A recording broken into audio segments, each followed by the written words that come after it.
그날 밤 조선의 왕비는 쫓겨났습니다. 병이 들어서도 아니고 큰 죄를 지어서도 아니었습니다. 적어도 사람들 눈에는 그랬습니다.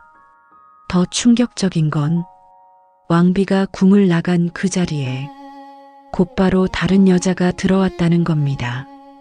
후궁이었습니다. 그리고 그 후궁은 얼마 지나지 않아 조선의 새 왕비가 됩니다. 백성들은 믿지 못했습니다. 신하들은 울며 말렸습니다. 궁녀들은 소리도 못 내고 입을 틀어막은 채 울었습니다. 하지만 아무도 그 밤을 막지 못했습니다. 왜냐하면 그 모든 일은 왕이 직접 벌인 일이었기 때문입니다. 도대체 무슨 일이 있었던 걸까요? 왕은 왜 멀쩡한 왕비를 내쳤을까요? 그리고 장희빈은 어떻게 그토록 위험한 자리까지 올라갈 수 있었을까요? 그 시작은 한 아이의 울음소리였습니다. 안녕하세요. 시니어 달빛 방송 조선야담의 티처윤입니다. 오늘은 장희빈 시리즈 3편 인현왕후를 쫓아낸 그날 밤 이야기입니다. 이건 단순히 후궁이 왕비가 된 이야기가 아닙니다. 한 남자의 사랑이 궁궐을 뒤집고 한 아이의 탄생이 조선을 둘로 갈라놓은 밤의 이야기입니다. 1688년 장희빈이 아들을 낳습니다. 숙종에게는 너무도 기다리던 아들이었습니다. 그 아이를 본 순간 숙종의 마음은 더 이상 숨길 수 없는 곳까지 기울어졌습니다. 사랑하는 여인, 그리고 그 여인이 낳은 아들. 숙종은 기뻤습니다. 아니, 기쁘다 못해 당장 세상에 알리고 싶었을 겁니다. 이 아이가 내 뒤를 이을 아이다. 숙종은 곧바로 그 아들을 원자로 세우려 합니다. 그런데 바로 그때 조정이 들끓기 시작합니다. 신하들이 막아선 겁니다. 아직 안 됩니다. 지금은 너무 이릅니다. 왕비 인현왕후가 계시지 않습니까? 겉으로는 그렇게 말했습니다. 하지만 속은 달랐습니다. 모두 알고 있었습니다. 장희빈의 아들이 원자가 되는 순간 달라지는 건 아이의 신분만이 아니었습니다. 장희빈이 달라집니다. 그녀는 더 이상 총애받는 후궁이 아닙니다. 왕의 사랑을 받은 여자에서 미래의 왕을 낳은 여자가 됩니다. 그 순간부터 장희빈은 궁중의 중심이 됩니다. 그리고 그녀를 밀어주던 세력도 함께 커집니다. 서인들은 그걸 두려워했습니다. 지금 막지 못하면 끝난다. 지금 밀리면 다시는 못 일어난다. 그러니 신하들의 입에서는 명분이 나왔지만 가슴속에서는 공포가 뛰고 있었던 겁니다. 그런데 숙종은 그 반대를 그냥 반대로 듣지 않았습니다. 내 아들을 인정하지 않겠다는 것이냐? 내 뜻을 거역하겠다는 것이냐? 숙종의 눈빛이 바뀌기 시작합니다. 원래 숙종은 절대 만만한 왕이 아니었습니다. 조용히 웃다가도 마음먹으면 한순간에 조정을 뒤집어버리는 왕이었습니다. 그리고 그 봄 정말로 뒤집어버립니다. 1689년 숙종은 갑자기 칼을 빼듭니다. 정격적이었습니다. 너무 빨랐습니다. 어제까지 조정의 중심에 있던 사람들이 오늘은 죄인이 되어 끌려갑니다. 하루아침에 수십 명이 밀려났습니다. 유배를 가고 벼슬을 잃고 목숨까지 잃는 자도 나옵니다. 조정은 순식간에 얼어붙었습니다. 누구도 큰 소리를 내지 못했습니다. 왕이 마음먹으면 이렇게 되는구나. 사람들은 그걸 똑똑히 봤습니다. 하지만 진짜 무서운 건 그 다음이었습니다. 숙종은 거기서 멈추지 않았습니다. 이제 칼끝은 사람들이 가장 상상하기 싫었던 곳으로 향합니다. 중전 2년왕 후였습니다. 숙종은 2년왕 후를 폐위하겠다고 선언합니다. 그 순간 조정은 무너집니다. 신하들이 엎드려 울며 말립니다. 전하, 아니 되옵니다. 왕비께서 무슨 큰 죄를 지으셨습니까? 통촉하여 주시옵소서. 그런데 숙종은 단 한 번도 흔들리지 않습니다. 이미 마음을 정한 사람의 얼굴이었을 겁니다. 말리는 소리가 커질수록 오히려 더 차가워졌을지도 모릅니다. 어쩌면 숙종은 이렇게 생각했을지도 모릅니다. 내가 왕이다. 누구도 내 결정을 막을 수 없다. 그 밤 궁궐 안공기는 이상할 만큼 조용했습니다. 아무도 함부로 걷지 못했고 아무도 함부로 숨쉬지 못했습니다. 누군가는 알고 있었을 겁니다. 오늘 밤 조선의 얼굴이 바뀐다. 그렇다면 2년왕 후는 어땠을까요? 갑자기 폐위명이 떨어졌습니다. 준비할 시간도 없었습니다. 어제까지 중전이었는데 오늘부터는 폐비입니다. 어제까지 모두가 머리를 숙였는데 이제는 궁 밖으로 나가야 합니다. 사람이라면 무너지지 않는 게 이상한 순간입니다. 궁녀들은 떨었을 겁니다. 누군가는 울었을 것이고 누군가는 아무 말도 못했을 겁니다. 그런데 2년왕 후는 생각보다 조용했습니다. 소리내어 울부짖지 않았습니다. 억울하다고 매달리지도 않았습니다.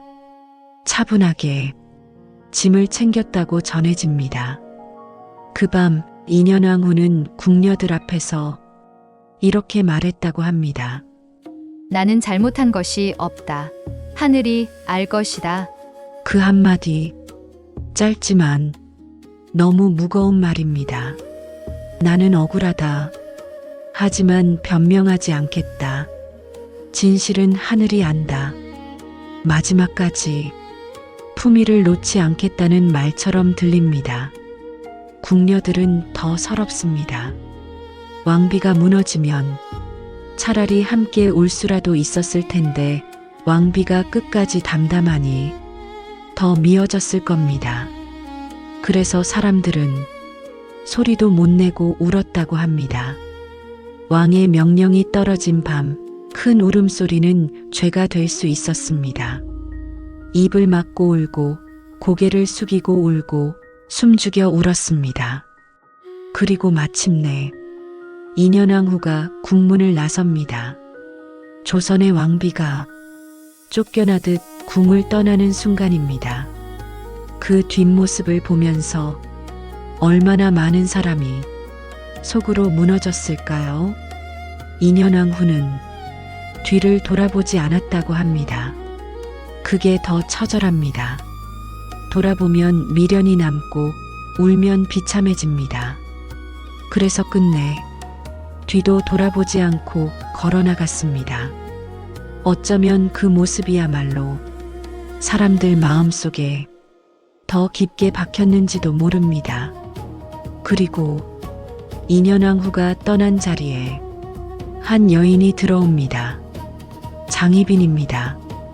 이제 궁궐의 주인은 바뀌었습니다.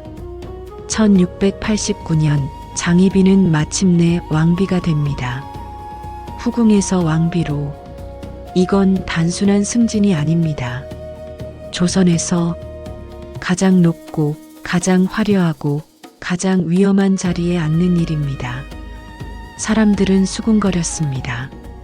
정말 저 여자가 왕비가 된단 말인가? 정말 중전의 자리에 앉는단 말인가? 하지만 그 수군거림은 오래가지 못했습니다.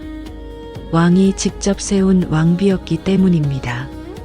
왕이 밀어 올린 사람을 누가 대놓고 부정하겠습니까? 장희빈은 결국 그 자리에 앉습니다. 아마 누구보다 기뻤을 겁니다. 하지만 동시에 누구보다 불안했을 겁니다.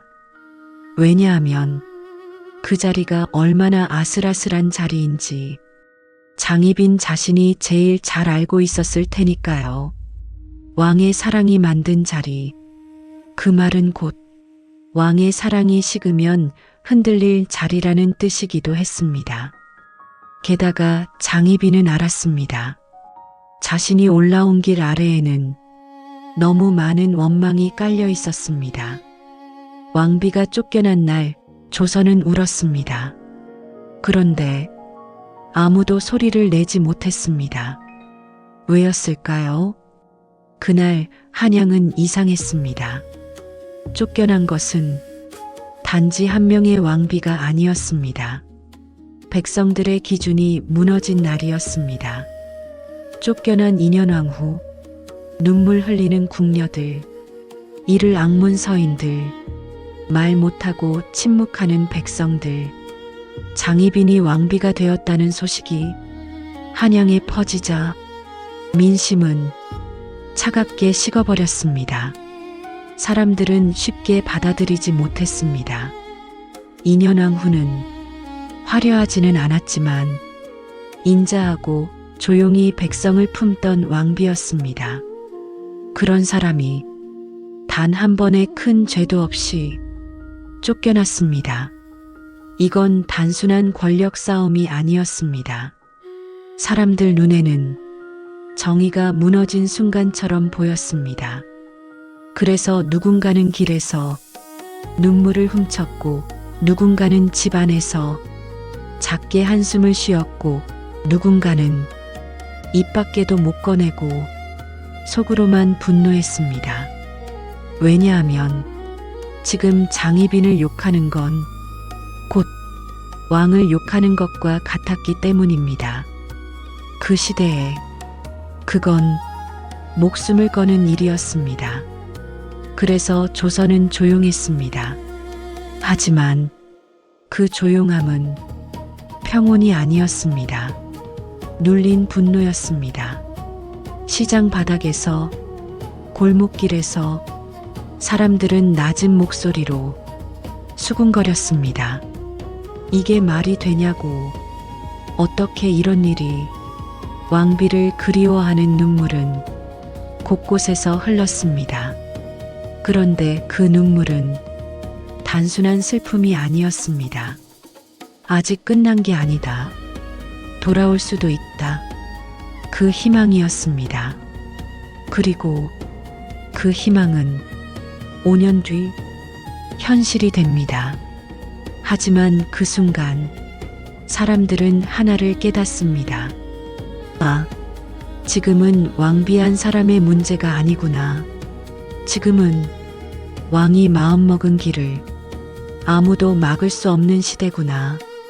그 사실을 모두가 알아버린 겁니다. 그런데 이 이야기가 여기서 끝났다면 장희빈은 그저 승리한 여인으로 남았을지도 모릅니다. 문제는 진짜 이야기가 그 다음부터 시작된다는 겁니다. 왕비가 된 순간 사람들은 그녀가 모든 걸 가진 줄 알았습니다. 권력, 왕의 사랑, 최고의 자리. 하지만 정상은 편한 자리가 아니었습니다. 올라갈 때는 앞만 보면 됩니다. 하지만 올라간 뒤에는 계속 뒤를 돌아봐야 합니다. 누가 나를 끌어내릴까? 누가 다시 올라올까? 언제 바뀔까? 그 두려움이 매일 밤 그녀를 따라다녔습니다. 후궁일 때의 장희빈은 강했습니다. 당당했고 영리했고 왕의 마음을 움직일 줄 아는 사람이었습니다. 왕비가 된 장희빈은 달라지기 시작합니다. 지키는 싸움은 빼앗는 싸움보다 훨씬 더 잔인했기 때문입니다. 그리고 그때부터 그녀의 선택은 조선을 뒤흔들게 됩니다. 그런데 왕비가 된 뒤에는 전혀 다른 싸움이 시작됩니다. 이제는 사랑만으로 안 됩니다. 자리를 지켜야 합니다. 아들을 지켜야 합니다. 민심을 견뎌야 합니다. 그리고 무엇보다 궁 밖에 살아있는 인현왕후를 계속 의식해야 합니다. 쫓겨났지만 끝난 여인이 아니었습니다. 언젠가 다시 불릴 수도 있는 여자, 백성들이 여전히 그리워하는 여자, 신하들 마음속에서 완전히 죽지 않은 여자, 그 존재가 장희빈에게는 공포였을 겁니다. 그래서 점점 불안이 커졌습니다. 사람은 두려워지면 더 잔인해지기도 합니다. 훗날 장희빈은 인현왕후를 저주하는 굿을 하고 저주의 물건을 묻었다는 이야기까지 남기게 됩니다. 나중에 바로 그 일이 장희빈 자신의 발목을 잡게 됩니다. 하지만 그 시작은 바로 이때였을지도 모릅니다. 왕비가 된 기쁨보다 빼앗길지 모른다는 두려움이 더 커지기 시작한 순간, 그 순간부터 장희빈은 조금씩 자신이 만든 정상에서 흔들리기 시작했던 겁니다. 결국 인현왕후가 쫓겨난 그날 밤은 누군가의 완벽한 승리로 끝난 밤이 아니었습니다. 인현왕후는 자리에서 쫓겨났지만 사람들의 연민을 얻었습니다. 장희빈은 왕비가 되었지만 민심의 차가운 시선을 떠안았습니다. 숙종은 자신의 뜻을 관철했지만 조정을 둘로 갈라놓았습니다. 그날 밤 이후 조선은 갈라집니다. 장희빈과 세자를 중심으로 뭉친 남인, 폐위된 인현왕후를 잊지 못한 서인, 그 갈등은 궁궐안질투로 끝나지 않았습니다. 조선 전체를 흔드는 정치 전쟁이 됩니다. 그러니 여러분, 이 밤은 단순히 왕비가 바뀐 밤이 아닙니다. 왕의 사랑이 나라의 질서를 이긴 밤이었고, 한 여인의 눈물이 민심을 갈라놓은 밤이었고, 또 다른 한 여인의 승리가 훗날 몰락의 씨앗이 된 밤이었습니다. 여러분은 어떻게 생각하십니까? 인현왕후는 정말 아무 잘못이 없었던 걸까요? 아니면 조선이라는 냉혹한 궁중에서 왕의 마음을 잃었다는 것 자체가 이미 치명적인 패배였던 걸까요? 그리고 장희빈은 욕망이 큰 여인이었을까요? 아니면 자신의 아들과 자신이 살기 위해 점점 더 위험한 길로 밀려들어간 여인이었을까요? 역사는 늘 한쪽만 악인으로 남기지 않습니다. 누군가는 억울했고, 누군가는 집착했고, 누군가는 두려웠고, 누군가는 침묵했습니다. 그리고 그 모든 감정이 한밤중 궁궐 안에서 부딪혔을 때 조선의 운명이 바뀌었습니다. 왕비가 쫓겨난 밤, 후궁이 왕비가 된 밤, 그리고 모두가 조금씩 대가를 치르기 시작한 밤, 그날 밤의 이름이 바로 인현왕후 폐위의 밤이었습니다. 하지만 권력은 오래 머물지 않습니다. 왕비가 된 장희빈도 곧 알게 됩니다. 정상은 올라가는 것보다 버티는 게 더 어렵다는 걸. 숙종의 마음은 영원히 한 곳에 머무는 마음이 아니었습니다. 그리고 시간이 흐르자 쫓겨났던 인현왕후가 다시 사람들 입에 오르기 시작합니다. 궁에서 쫓겨났던 인현왕후가 다시 돌아옵니다. 그날 왕비가 된 장희빈은 무슨 표정을 지었을까요? 그리고 그 순간부터 장희빈의 운명은 돌이킬 수 없는 쪽으로 흘러가기 시작합니다. 그 이야기는 다음 편에서 이어가겠습니다. 오늘 영상이 흥미로우셨다면 구독과 좋아요 부탁드립니다. 그리고 댓글로 꼭 남겨주세요. 여러분이라면 그날 밤 누구의 편에 섰을 것 같으신가요? 인현왕후였을까요? 장희빈이었을까요? 아니면 끝까지 자신의 뜻을 밀어붙인 숙종이었을까요? 다음 편에서는 인현왕후의 귀환 그리고 흔들리기 시작한 장희빈의 운명을 이어서 들려드리겠습니다. 감사합니다.